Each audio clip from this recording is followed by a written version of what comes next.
ሰላም ከመያምሲኹም ተወልደ ወልደ ገብርኤል ዜናንሆም ኣብ ኢትዮጵያ ዝፍጸም ዘሎ ዝበሎ ሰብኣዊ ዓመጻት ደው ንምባል ፕሬዚደንት ኣሜሪካ ጆ ባይደን ኣብ ልዕሊ ፈጸምቲ እቲ ገበናት ዝበሎም ኣባላት ውልቀ ሰባት ካብ ፌደራላዊ መንግስቲ ኢትዮጵያ መሪሕነት ውድብ ሕወሓት ሚሊሽያ ክልል ኣምሓራን መራሕቲ ኤርትራን ማዕቀብ ክግበር ፕሬዚደንታዊ ትእዛዝ ድሕሪ ምሕላፉ መንግስታት ኢትዮጵያን ኤርትራን ተሪር ናይ ተቃውሞ ምላሽ ሂቦም ኣለዉ። ብቀዳማይ ሚኒስትር ኣብይ ኣሕመድ ናብ ፕሬዚደንት ጆ ባይደን ኣብ ዝተጻሕፈ ቅጽበታዊ ግብረ መልሲ ንውሳኔ ፕሬዚደንት ባይደን ኣትሪሩ ብምቅዋም ነቲ ኣሸባሪ ዝበሎ ውድብ ሕወሓት ንምድሓን እዩ ክብል ገሊጽዎ ኣሎ። ቀዳማይ ሚኒስትር ኣብይ ኣብ ደብዳቢኡ ነዊሕ ታሪክ ዘለዋ ኢትዮጵያ ካብ ስልጣን ብዝኾረዩ ውሑዳት ሰባት ክትበታተን ምምሕዳሩ ስቕ ኢሉ ከም ዘይምልከት ድሕሪ ምጥቃስ ምምሕዳር ባይደን ነቲ ጉዳይ ብዕምቆት ክሪኦ ተማሕጺኑ ኣሎ። መንግስቲ ኤርትራ እውን ብተመሳሳሊ ነቲ ውሳነታት ፕሬዚደንት ባይደን ዝቃወም ወግዓዊ መግለጺ ሂቡሎ። ወኪልና ብርሃነ በርሀ ካብ ኣስመራ ዝለኣኾ ጸብጸብ ኣሎ ይስዕብ። መንግስቲ ኤርትራ ቀዳም 18 መስከረም ኣብ ዘውፅኦ መግለጺ ነቲ ውሳነ ዘይቅብል ክብል ብትሪ ነጺግዎ ኣሎ። መንግስቲ ኤርትራ ኣብ መግለጺኡ መራሕቲ ሕወሓት ኣብ ልዕሊ እዚ ሰሜን በዓሎም ወራር ከም ዝፈጸሙ ኣብ ኣደባባይ ብግልጺ ምዝራቦም ድሕሪ ምዝኽኻር እቲ ናይ ወራር ውጥን ቅድሚቲ ኩናት ኣብ ኣኼባ ማእከላይ ሽማግለ ናይቲ ውድብ ተዘቲሉ ዝጸደቐ ከም ዝነበረ ኣብ እዋን ኩናት ዝተረኽበ ምስጢራዊ ሰነድ ናይ ሕወሓት ከም ዘቃልዖ ገሊጹ ኣሎ። እቲ መግለጺ ብምቕጻል ኣብ ዝሓለፈ ኣዋርሕ ነዚ መዳርግቲ ኣልቦ ክብል ዝገለጾ ገበን ንምኽዋል ንሕወሓት ካብ ተሓታትነት ንምድሓን ካብኡ ሓሊፉውን ነቲ ሓጢኣት ናብ ካልኦት ንምስልባጥ ብስም ሰብኣዊ መሰልን ሰብኣዊ ሓገዝን ክካየድ ዝጸንሐ ኣእዛን ዘደንቁር ዝበሎ ውሁድ ፕሮፓጋንዳዊ ዘመተ ኣዝዩ ዘስደምም ክብል ገሊጽዎ ኣሎ። ሕወሓት ኣብ 1998 ኣብ ልዕሊ ኤርትራ ኩናት ብምእዋጅ ኣብ ሰላማዊ ህዝቢ ሰፊሕ ናይ ኩናት ገበን ብምፍጻም በዓላቶም ኣሜሪካን ሕብረት ኤውሮጳን ኣብ ሓስቲ ኮይኖም ዝፈረሙሉ ናይ መወዳእታን ቀያድን ብይን ብምሕሳም ን20 ዓመታት ኣብዚ ዞባዚ ዝፈጠሮ ወጥሪ ኣብ ሶማል ዝፈጸሞ ወራርን ዕንወትን ከምኡውን ኣብ ህዝቢ ኢትዮጵያ ዘውረዶ ከቢድ ግህሰት ሰብኣዊ መሰልን ብቐንዱ ብባርኾት ኣሜሪካን ሰብ ኪዳና ሃገራት ኤውሮጳን ክፍጽሞ ዝጸንሐ ገበን ምዃኑ እቲ መግለጺ ከም መረጋገጺ ጭብጢ ኣቕሪቡሎ። እዚ ሕጂ ኣብ ኢትዮጵያ ተኸሲቱ ዘሎ ንዞባ ቀርኒ ኣፍሪቃ ብኣሉታት ዝጸለወ ሽግርን ሰብኣዊ ቅልውላውን መቐጸልታን ውጽኢትን ናይቲ ሕወሓት ኣብ 27 ዓመታት ዘመነ ስልጣኑ ገዚፍ ምወላን ምትብባዓን ሃገራት ምዕራብ ሰኒቑ ክፍጽሞ ዝጸንሐ ቁሉዕ ገበን እዩ ክብል ኣብዚ ሕጂ እዋን ማሕበረሰብ ዓለም ክኹንኖ ዝግባእ ሕወሓት ካብ ሕጋዊ ተሓታትነት ንምምላጥ ንህዝቢ ትግራይ ጅሆ ሒዙ ንኸቢድ ሕሰብ ንምቅልዑ ዝፍጽሞን ዝቕጽሎን ዘሎን ዓናዊ ተግባር እዩ ዝበለ እቲ መግለጺ ነዚ ሚልዮናት ቆልዓ ሰበይቲ ኣብ ደልሃመት ዝሸመመ ኢሰብኣዊ ክብል ዝገለጾ ተግባር ኣብ ክንዲ ምኹናን ብዝተፈላለዩ ጸቕጥታት ንውሑዳት መጋበርቲ ገበነኛታት ከተድሕን ምህቃን ታሪኽ ይቕረ ዘይብሎ ዘይፍትሓዊ ተግባር እዩ ክብል ኮኒንዎ ኣሎ። ብርሃነ በርሀ ንድምፂ ኣሜሪካ ካብ ኣስመራ የቐኒልና ብርሃነ። በንጻሩ ኣብቲ ናይ ማዕቀብ መጠንቀቕታት ዝተጠቕሰ ውድብ ሕወሓት ነቲ ትእዛዝ ፕሬዚደንት ባይደን ቁኑዕን እኳ ደኣ ዝደንገየን ክብል ገሊጽዎ ኣሎ። ነዚ ዝምልከት ተወሳኺ ጸብጻብ ድሕሪ ዜና ክህልወና እዩ። ተዋጋእቲ ሕወሓት ኣብ ሰሜን ወሎ ከተማ ቆቦን ከባቢኡን ልዕሊ 600 ሰላማውያን ሰባት ከም ዝቐተሉን ካልኦት ከበድቲ ግህሰታት ምፍጻሞምን ናይ መንግስትን ህዝብን ንብረት ምዕናዎምን ግዳያት ተዛሪቦም። ኮሚሽን ሰብኣዊ መሰላት ኢትዮጵያ ብወገኑ እቲ ጉዳይ ኣዝዩ ከም ዘተሓሳሰቦ ሓፂር መግለጺ ውፅኡሎም። እቲ መግለጺ ኣብ መንበሪ ሲቪላትን ካብ ገዛ ናብ ገዛን ማኸትካ ዝግበር ፍተሻን ቅትለትን ምዝራፍን ከምኡውን ዕንወት ንብረት ከም ዝወረደ ሓበሬታ ከም ዝበጽሖ ኣፍሊጡሎም። እቲ ኮሚሽን ዝገብሮ ምርመራ ከም ዝቕጽል ብምግላጽ ኣብቲ ግጭት ዝተሳተፉ ኩሎም ወገናት ንሰላማውያን ሰባት ናይ ምሕላው ግዴታ ክኽብሩ ኣተሓሳሲብሎም። በቲ ግጭት ካብ ቆቦን ከባቢኡን ዝተፈናቐለ ህዝቢ ቁፅሪ እኳ ንምፍላጥ ኣጸጋሚ ምዃኑ ይግለጽ። መንግስቲ ኢትዮጵያ ኦነግ ሸኔ ዝብሎም ንባዕሎም ግን ሰራዊት ናጽነት ኦሮሞ ኢሎም ናይ ጽውዑ ዕጡቓት ጉጅለ ኣዛዚ ዞባ ደቡብ ዝነበረ ጐልቸ ደንገ ኢዱ ንመንግስቲ መሃቡ ተፈሊጡ። ንሱ ሎሚ ካብ ኬንያ ናብ ኢትዮጵያ ብምምላስ ኣብ መዓርፎ ነፈርቲ ቦሌ ብሓለፍቲ ስራሕ መንግስቲ ኣቀባብላ ኣብ ዝተገብረሉ እዋን ንሚድያ ኣብ ዝሃቦ መግለጺ እቲ ዕጡቕ ጉጅለ ኣብ ቀረባ ምስ ሕወሓት ዝገበሮ ስምምዕ ክቕበሎ ከም ዘይክእል ገሊጹሎም ምስ ጁንታ ብሓባር ዘቃልሰና ነገር የለን ዝበለ ጎልቸ ደንገ ከምኡ ምግባር ካብ ድልየትን ረብሓን ህዝቢ ኦሮሞ ንባዕልኻ ምስራዝ ዝኸውን ኢሉሎም ነቲ ኣዛዚ ደቡብ ኦነግ ሸኔ ነይሩ ዝተባህለ ኣብ ቦሌ መዓርፎ ነፈርቲ ዝተቐበለ ወሃቢ ቃል ክልል ኦሮሚያ ኣቶ ጌታቸው ባልቻ መንግስቲ ንጸገማት ብሰላማዊ ልዝብ ንምፍታሕ ቅሩብ ብምባል ንምእታው ገልቸ ደንገ ናብ መንግስቲ ብሓጎስ ከም ዝቕበሎ ኣፍሊጡሎም ኣብ ሰሜን ኣሜሪካ ዝነብሩ ሊቀ ጳጳሳት ኦርቶዶክሳዊት ቤተ ክርስቲያን ኢትዮጵያ ብዛዕባ ህሉ ኩነታት ኢትዮጵያ ምስ ሰበስልጣን ኣሜሪካ ተዘራሪቦም እቶም 12 ጳጳሳት ኣብ ጉዳይ ሰሜን ኢትዮጵያ ኣሜሪካ ሒዛቶ ዘላ ዝበልዎ መርገጽ ከም ዘሰከፎም ብምግላጽዮም ምስ ሰበስልጣን ሚኒስትሪ ወፃኢ ኣሜሪካን ኣባላት ባይቶ ዩናይትድ ስቴትስን ክራኸቡ ክኢሎም ካብ ዝኾነ ብሄር ይኹን ሃይማኖት ንጹሓን ዜጋታት ብኾንቱ ዝቕተልሉ ዘስካክሕን ጭካነ ዝመልኦን ቅትለታት ኣብ እነውግዘሉ እዋን ድጋፍኩም ክተርኢና ኢና ንደሊ ዝብል መልእኽቲ ዘሕለፉ እቶም ጳጳሳት ኣሜሪካ ነቲ ጭቡጥ ኩነታት ተረዲኣ ንህዝቢ ኢትዮጵያ ክትሕግዝ ተማሕፂኖም ኣብ ክልል ትግራይ ዘለዉ ወገናትና ጸገሞም የተሓሳስበና እዩ ንጥሜትን ዓጸቦን እናቃልዑ ንደቆም ኣገዲዶም ኣብ ኩናት ዝጠብሱ ወገናት ተግባሮም ደዋቢሎም ህዝቢ ሰላም ክረክብ ኣለዎ ኢሎም እቶም ምስ ሰበስልጣን ኣሜሪካን ኣባላት ባይቶ ዩናይትድ ስቴትስን ዝተራኸቡ ጳጳሳት እቲ ርክብ ከም ዝቕጽል እውን ኣፍሊጦም ኣለዉ ከም ጸብጻብ ኣሉላ ከበደ እዚ ድምፂ ኣሜሪካ እዩ ላዕለዋይ ቤት ፍርዲ ሩዋንዳ ንዋና ገጸ ባህሪ ፊልም ሆቴል ሩዋንዳ ገበነኛ ኢልዎም ፓወል ሩሰሳባጊናን ካልኦት 20 ብገበናት ግብረ ሽበራ ተሓተቲ ተባሂሎም ኣለዉ ፓወል ዝርከቦም ጉጅለ ምልሻ ንሰባት ኣብ ገዝኦም ኣብ መኪኖኦምን ኣብ መንገድን ከም ዘጥቅዑ ዳኛ ፔትሪሲ ሙካመረንዚ ትገልጽ ኣብ ፊልም ሆቴል ሩዋንዳ ዝዋሳ ፓወል ሩሰሳባጊና ኣብ ግዜ 1994 ምጽናት ዘርኢ ሩዋንዳ ንሰባት ንምድሓን ብዝገብሮ ጻዕሪ ዝግለጽ ሕጂ ድማ ገበን ከም ዘይገበረ ብምግላጽ ነቲ ክስታት ነጺግዎ ኣሎ ንሱ ኣብ 1996 ካብ ሩዋንዳ ወፂኡ ዜግነት ቤልጅየም ዝሓዘ እኳ እንተኾነ ዝሓለፈ ዓመት 2020 ኣብ ዱባይ ተጨውዩ ናብ ኪጋሊ ከም ዝተወስደን ኣብኡ ኣብ ትሕቲ ቀይዲ ከም ዝኣተወን ስድራ ቤቱን ተሓለቕቱን ይገልጹ ካብ ጠበቃታቱ ሓደ እቲ ብይን ገበን ዝግለጽ ዘሎ ተኸሳሲ ኣብ ቤት ፍርዲ ኣብ ዘይቀረበሉ እዩ ክብል ነቲ ፍርዲ ተቃይምዎ ኣሎ ኣብ ሩስያ ትማሊ ሰንበት ዝተኻየደ ምርጫ ንተቃወምቲ ሃንደበት ከም ዘይኮኖም ይግለጽ ኣሎ ፕሬዚደንት ቭላዲሚር ፑቲን ብቐሊሉ ከም ዝስዕር ንዓዋርሕ ክዛረብሉ ስለ ዝጸንሑ መብዛሕትኦም ናይ ተቃወምቲ ሕጽያት ኣብቲ ዱማ ተባሂሉ ዝጽዋዕ 450 መናብር ዝሓዘ ባይቶ ሩስያ ንከይሳተፉ ከም ዝተኣገዱ እዩ ዝግለጽ ኣብ ሙሉእ መቁጣታት ምርጫ ሩስያ ብዙሕ ምድንጋራት ከም ዝነበረ ተዓዘብቲ ምርጫን ኣድመፅትን ምግላጾም እውን ተሓቢሩሎም ዜና ዝፍጸም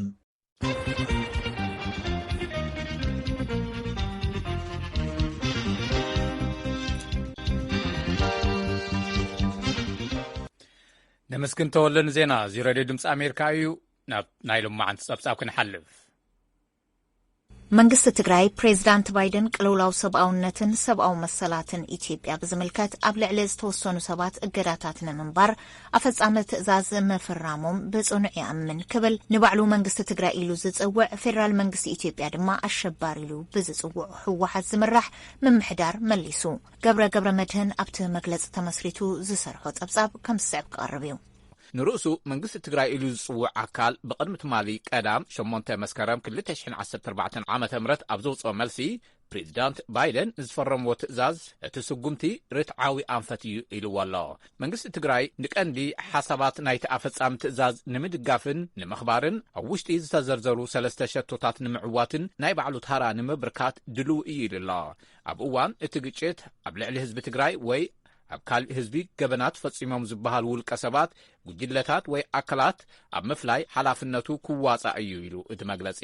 ምስ ሓይልታት ትግራይ ርክብ ዘለዎም ውልቀ ሰባትን ኣካላትን ተፈጺሞም ክኾኑ ዝኽእሉ ጥሕሰሳት ብሕቡራት መንግስታት ንዝጣየሽ ነጻ ምርመራ ሓዊሱ ዝካየዱ ኩሎም ኣገደስቲ ምርመራታትን ንምድጋፍ ድልውነትና ደጊምና ንገልጽ ይብል እቲ መግለጺ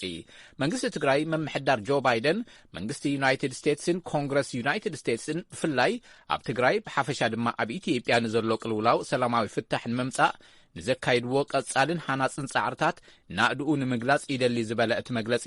ብኢትዮጵያ ኤርትራን ሓይልታት ኣምሓራን ኣብ ትግራይ ዝፈጸምዎ ዝበሎም ጥሕሰታት ብዝምልከት መንግስቲ ዩናይትድ ስቴትስ ንዝወሰዶም ዝተፈላለዩ ስጉምትታት ምስጋንኡ ይገልጽ ይብል እቲ መግለጺ መንግስቲ ዩናይትድ ስቴትስ ሓይልታት ኤርትራን ኣምሓራን ካብ ትግራይ ክወጹን ኣብ ትግራይ ዝካየድ ኩናት ሰላማዊ ፍታሕ ንምምጻእ ኣብ ልዝብ ዝተመስረተ ተኹስ ጠጠው ክብልን ደጋጊሙ ምጽውዑ ከም ዝርዳእ ብምዝኽኻር ምስ ካልኦት ዓለም ለኸ መሻርክቲ ብምዃን ዩናይትድ ስቴትስ ተጻብኦ ጠጠው ንምባል ልዝብ ክተሳልጥ ንዩናይትድ ስቴትስ ንዕድም ኢሉሎት መግለጺ ፕሬዚዳንት ባይደን ኣብ ኢትዮጵያ ዘሎ ፖለቲካውን ሰብኣውን ቅልውላው ብዘይተለምደን ልዑል ኣገባብን ንሃገራዊ ድሕነትን ፖሊሲ ወጻእን ዩናይትድ ስቴትስ ስግኣት እዩ ምባሎም ትኽክል እዩ ይብል እቲ መግለጺ ኣብ ትግራይ ዝተፈጥረ ቅልውላው ብመንግስቲ ዩናይትድ ስቴትስን ኤርትራ ከምኡውን ብሓይልታት ኣምሓራን ዝተፈጸሙ እዩ ዝበለ እቲ መግለጺ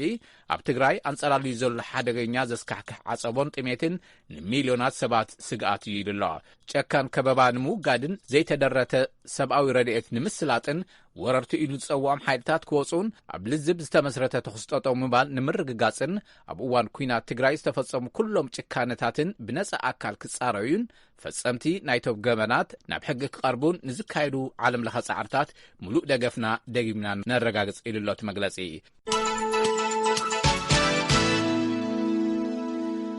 ካብዚ ካብ ዋሽንግተን ዲሲ ዝመሓላለፍ ዘሎ ሬድዮ ድምፂ ኣሜሪካ እዩ ዝኸበርኩም ሰማዕቲ ሕዚ ድማ ናብ ጸብጻብ ስፖርት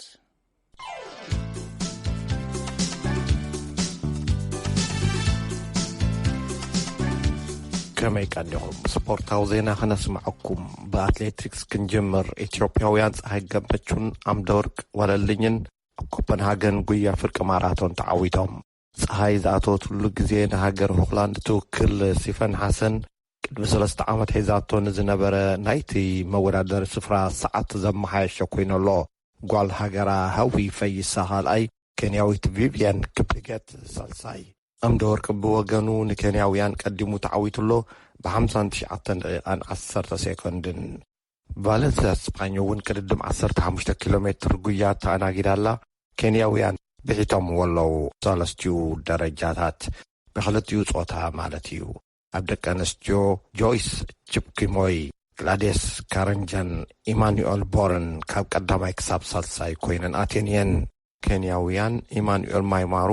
ጆዜፍ ካረንጃን ኢማኑኤል ቦርን ተኸታቲሎም ብምእታው ተዓዊቶም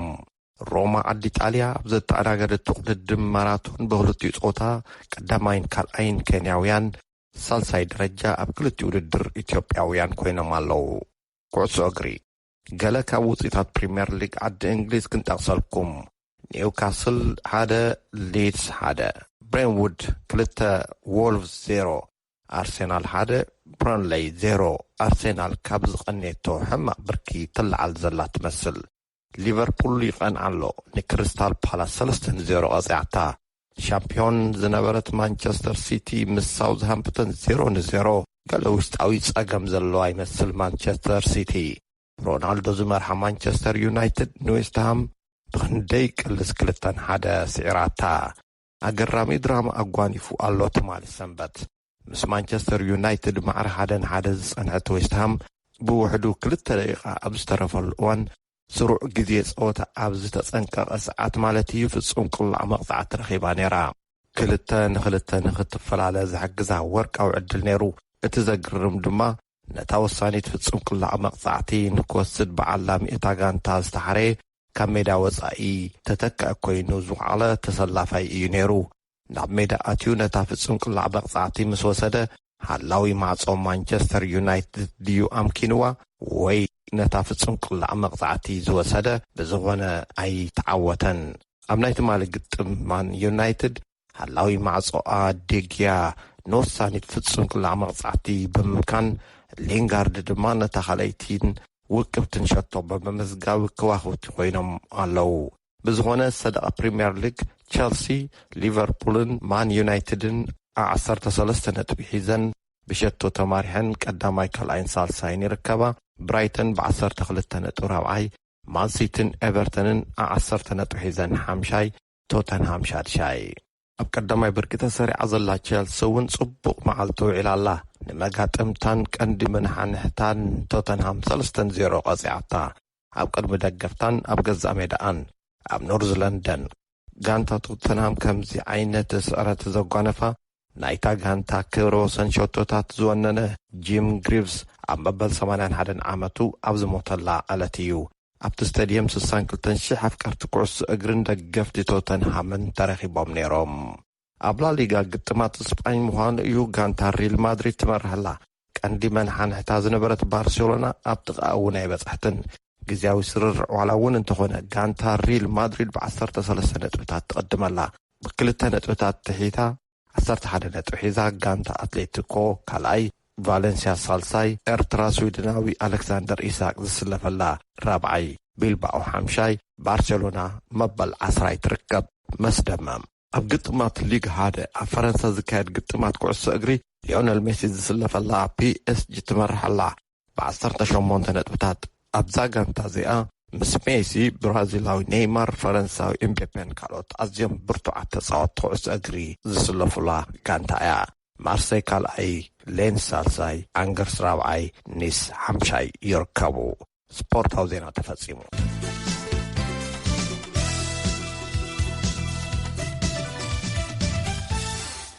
ሕዚ ድማ ናብ መደብ ሳይንስን ቴክኖሎጂን ክንሓልፍ።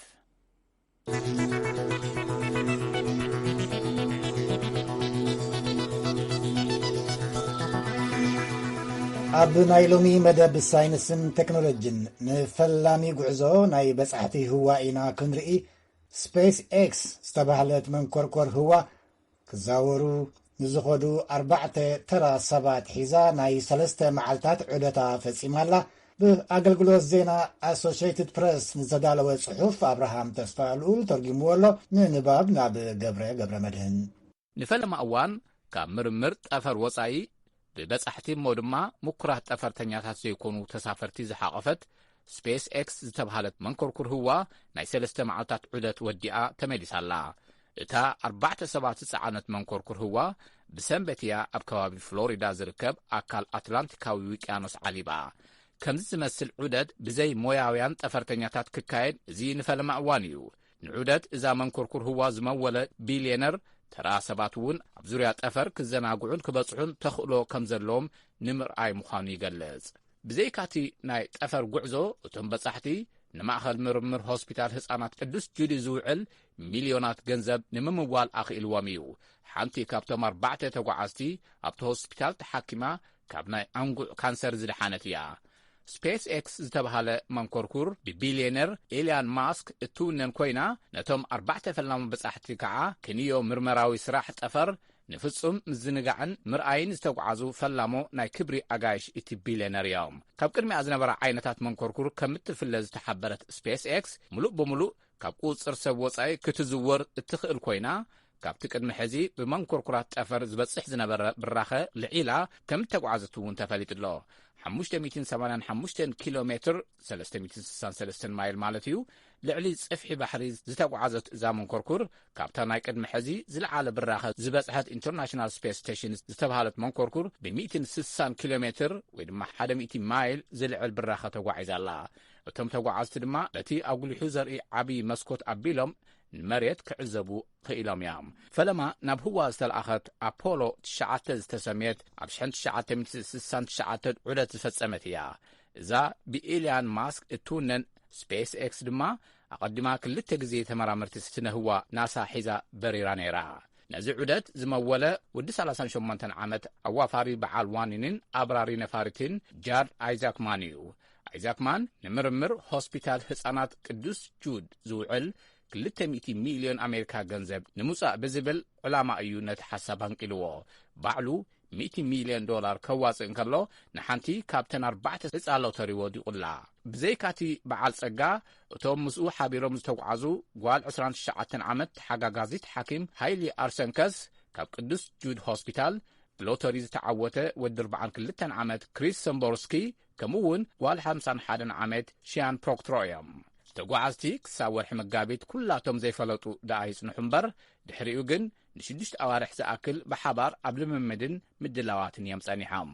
እቶም ተጓዓዝቲ ቅድሚ ንጠፈር ምብራሮም ተዛንዮም ምስ ሕሙማት ሆስፒታል ቅዱስ ጁድ ከዋግዑን ኣካላዊ ምርመራ ክገብሩን እዮም ተራእዮም ናብ ጠፈር ዝበጽሐት ዝነኣሰት ኣሜሪካዊት ኮይና ተመዝጊባ ዘላ አርሰንክስ ካብ አንጉዕ ካንሰር ዝተገላገለትሉ እዋን ብምጥቃስ ካብ ከምኡ ዝኣመሰለ ናይ ህይወት መስገደል እንተወፅያ እዚ ናይ ጠፈር ጉዕዞ ክሳም ክንድቲ ኣጸጋሚ ክኸውን ከም ዘይክእል እያ ተዛሪባ እቶም ተጓዓዝቲ ቅድሚ ምንቃሎም ምስቲ ብዛዕባ እቲ ጉዕዞ ኣመልኪቱ ፊልም ንምዕያይ ዝሕልን ዘሎ ቶም ክሩዝን ድምፃዊ ቦኖን እውን ብቴሌፎን እናዋግዐት ተራእዮም እዮም ነቶም በረርቲ ጠፈር ዝቐረበ ምግቢ ከምቲ ብዙሓት ዝገምትዎ ይነበረን ዝሑል ፒሳ ምስ እምበቲቶ ከምኡውን ፓስታ ላዛኛን ጥቡስ ስጋ ምራኽን እዩ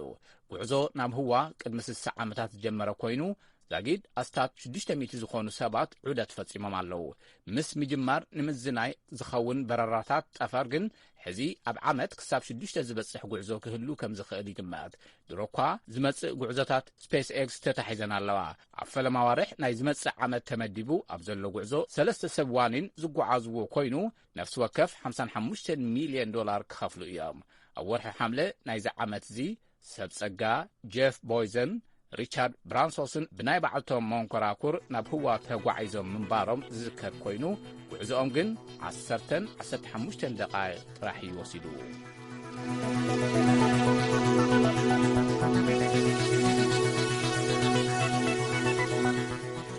እዚ ካብ ዋሽንግተን ዲሲ ዝመሓላለፍ ዘሎ ሬድዮ ድምፂ ኣሜሪካ እዩ ሕዚ ድማ ናብ ፍሉይ መደብ ክንሓልፍ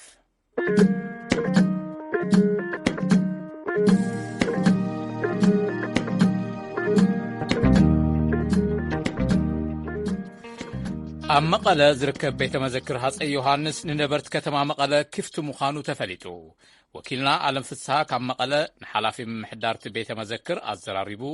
ጸብጻብ ይኹልና ኣሎ ናይ ናሎማዓንቲ ፍሉይ መደብና ጌርና ኣለና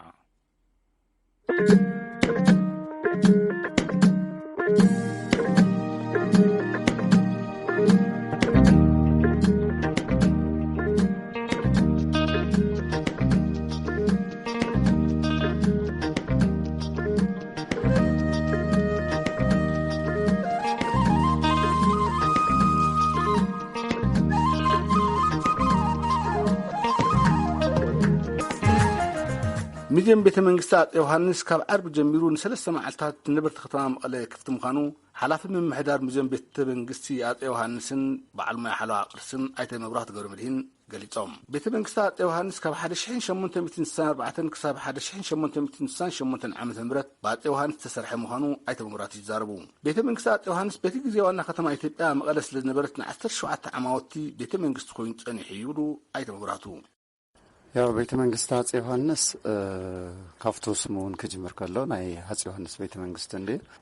ቤተ መንግስት እዚ ካብ 1894 ክሳብ 1867 ናብ ዘሎ ኣብ ውሽጢ 3 ዓመት ህኒጾም ያው አፄ ዮሐንስ ከም ማዕረፍ ዝጥቀምሉ ዝነበረ ቤተ መንግስት እዩ ማለት እዩ ቤተ መንግስት እዚ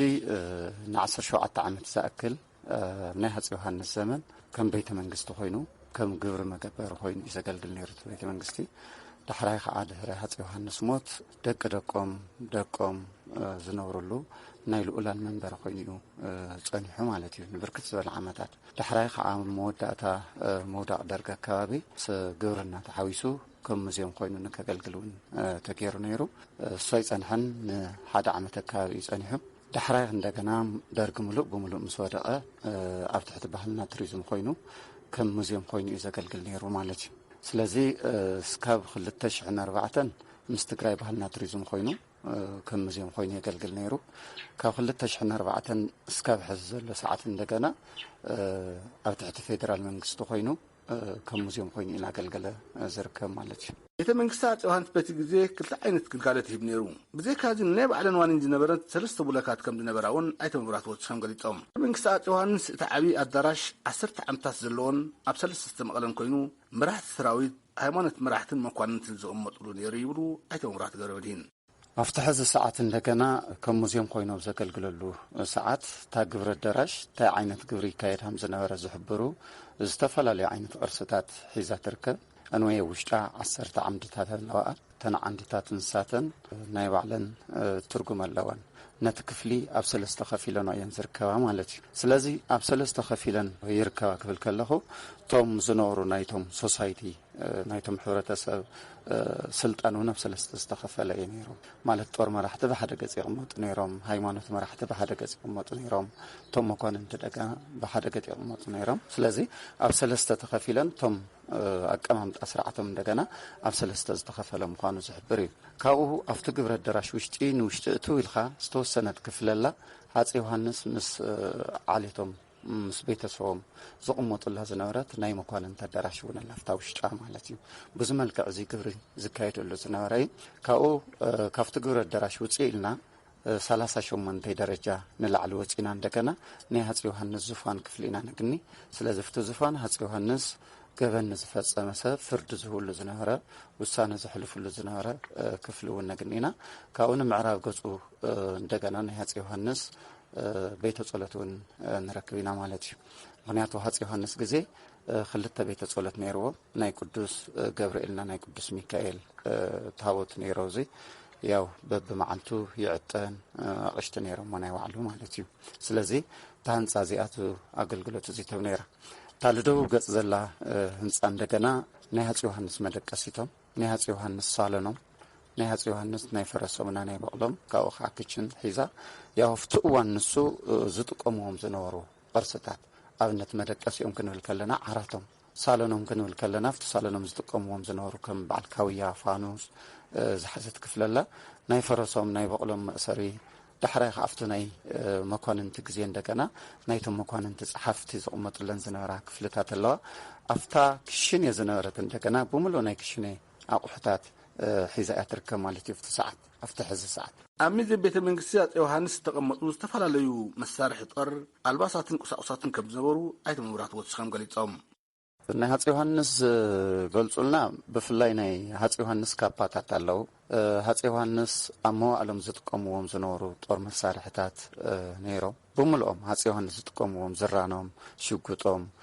ዝጥቀምዎ ዝነበረ ጥይት ዝጥቀምዎም ዝነበሩ ሳንጃታት ነይሮም እስካብ ሕጂ ማለት እዩ ናይ ሃፀይ ዮሐንስ ክገልጽዎም ዝኽእሉ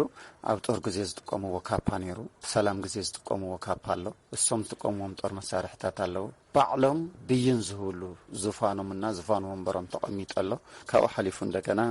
ድሕሪ ሃፀይ ዮሐንስ ደቆም ይነብሩ ስለ ዝነበሩ እቶም ደቆምና ደቆም ዝጥቀምዎም ዝነበሩ ካፓታት ኣለዉ ንሶም ዝጥቀምዎም ዝነበሩ ናይ መስተንግዶ ቁሕታት ኣለዉ ስለዚ ብዙኦም ክንዝክሮም ንኽእል ኢና ሃፀይ ዮሐንስ ማለት ኣብ ሙዚየም ቤተ መንግስታት ዮሐንስ ዝነበሩ ዝተፈላለዩ ንሙዚየም ካብ ዝተቐመጡ ገሊኦም ዓንዮምን ተወሲዶም ይምሉ ኣይተ መብራህቲ ገብረመድህን ያው እቶም ኣቑሑት ነይሮም ዘበለና ኣብቲ ቀረባ እዋን ወራር ስለ ዘጋጠመ በቲ ወራር ምክንያት መብዛሕትኦም ጠፊኦም ስለ ዘለዉ ኢና ነይሮም ዘበለኒ እውን ስለ ዝጠፍኡ ናይ ኣብነት ካብ ናይ ሃፀይ ዮሐንስ ቶም ሳንጃታት የለውን ትዝራን የለን ቶም ካፓታት እውን ክንሪኦም ከለና ተቀዳዲዶም ተደርበዮም የምንዩ ምናልባት ብዙ ሕድሳት ዘድልዮም ክኾኑ ይኽእሉ እዮም ኣንወይ ግን ብርክት ዝበለ ቶም መኳንንቲ ዝጥቀምዎም ዝነበሩ ኣቑሑታት